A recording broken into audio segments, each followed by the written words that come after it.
ਉਹ ਸ਼ੇਰ ਸਾ ਸ਼ਿਕਾਰ ਵਾਸਤੇ ਨਿਕਲਿਆ ਜੀ। ਅੱਗੇ ਗਿੱਦੜ ਆ ਗਿਆ। ਆਂਦਾ ਮਾਮਾ ਕਿੱਥੇ ਚੱਲਿਆ? ਆਂਦਾ ਯਾਰ ਭੁੱਖ ਬੜੀ ਲੱਗੀ ਤੇ ਮੈਂ ਚੱਲਾਂ ਸ਼ਿਕਾਰ ਵਾਸਤੇ। ਜੀ ਨਿਕਲਿਆ। ਆਂਦਾ ਫਿਰ ਮੈਨੂੰ ਵੀ ਲੈ ਜਾ। ਆਂਦਾ ਆ ਜਾ ਭਣੇਵਿਆ ਤੂੰ ਵੀ ਨਾਲ। ਜੀ। ਤੇ ਆਂਦਾ ਜਦੋਂ ਅੱਗੇ ਸ਼ਿਕਾਰ ਆਏਗਾ ਨਾ ਮੇਰੀ ਅੱਖ ਲਾਲ ਹੋਏਗੀ ਤੇ ਦੁਮ ਮੇਰੀ ਟਾਈਟ ਹੋਏਗੀ ਤੇ ਫਿਰ ਤੂੰ ਮੈਨੂੰ ਦੱਸ ਦੇਣਾ। ਅੱਗੇ ਆਇਆ ਤਾਂ ਇੱਕ ਭੈਂਸਾ ਚੁਗਣ ਡਿਆ ਸੀ। ਅੱਛਾ। ਜਦੋਂ ਭੈਂਸਾ ਆਇਆ ਤਾਂ ਆਖਾਂਗਾ ਹਾਂ ਵੇ ਭਣੇਵੇਂ ਦੱਸੀ। ਆਂਦਾ ਮਾਮਾ ਵਾਕਈ ਤੇਰੀ ਅੱਖ ਲਾਲ ਹੈ ਤੇ ਦੁਮ ਟਾਈਟ ਤੇ ਸ਼ੇਰ ਦਾ ਕੰਮ ਸੀ। ਉਹਨੇ ਮਾਰਿਆ ਜਨਾਬ ਉਹਨੂੰ ਭੈਂਸੇ ਨੂੰ ਢਾ ਲਿਆ। ਢਾ ਕੇ ਥੋੜਾ ਬਹੁਤਾ ਜਿੰਨਾ ਖਾਦਾ ਖਾ ਖੂ ਕੇ ਚਲਾ ਗਿਆ।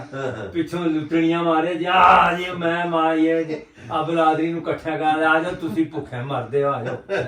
ਦੂਸਰੇ ਦਿਨ ਕਹਿੰਦੇ ਤੁਸੀਂ ਮਰ ਜਾਣਾ ਸਾਰੀ ਉਮਰ ਭੁੱਖਿਆਂ।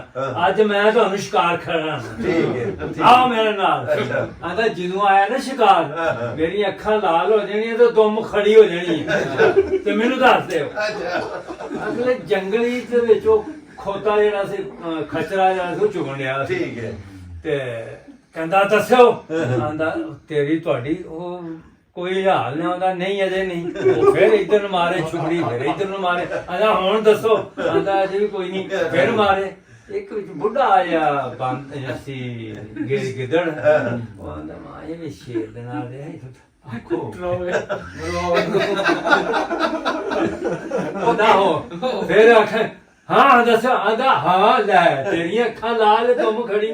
ਭੱਜਾ ਜਾ ਕੇ ਪੂਛਲ ਨੂੰ ਮਾਰੋ ਨੇ ਦੋ ਨਾ ਦਲਤਾ ਪਾ ਗਈਆਂ ਮਾਰਦਾ ਗਿਆ ਥੱਲੇ ਤੇ ਕਹਿੰਦਾ ਨਾ ਮੇਰੀ ਤੁਮ ਨਾਲ ਸੀ ਨਾ ਅਕਲਾ ਮੈਨੂੰ ਮਿਲ ਕੇ ਬਣੀ ਬਣਾ ਦੀ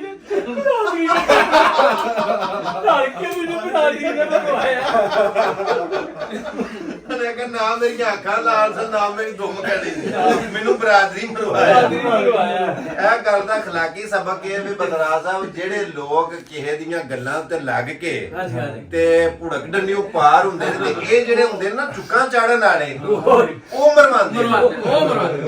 ਇਹ ਬੰਦਿਆਂ ਨੂੰ ਨਾ ਕਈ ਮੁੰਡੇ ਐਸੇ ਨਾ ਸਮਝ ਹੁੰਦੇ ਨੇ ਉਹਨਾਂ ਨੂੰ ਪਤਾ ਕੋਈ ਨਹੀਂ ਲੱਗਦਾ ਜਿਹੜੇ ਉਹਨਾਂ ਦੇ ਨਾਲ ਹੁੰਦੇ ਨਾ ਸਾਥੀ ਉਹ ਆਂਦੇ ਨੇ ਤੇਰੀਆਂ ਅੱਖਾਂ ਵੀ ਲਾਲ ਤੇਰਾ ਮੁੰਡਾ ਚੁੱਕੇ ਆ ਉਹ ਚੁੱਕੇ ਮੁੰਡੇ ਜਿਹੜੀ ਚੁੱਕ ਕੇ ਪੱਥਰ ਵੀ ਪਾੜ ਛੱਡਦੇ। ਜੇ ਸਲਾਹਗੀਰ ਚੰਗਾ ਹੋਵੇ ਤੇ ਖੁਦਾ ਦੀ ਨਿਮਤ ਹੁੰਦੀ ਤੇ ਜੇ ਮੇਰਾ ਮਤਲਬ ਹੈ ਸਲਾਹ ਦੇਣ ਵਾਲੇ ਵੀ ਉਂਝਦੇ ਹੋਣ ਤੇ ਫਿਰ ਉਹੀ ਕੰਮ ਹੁੰਦਾ ਜਿਹੜਾ ਗਿੱਦੜ ਨਾਲ ਹੋਇਆ।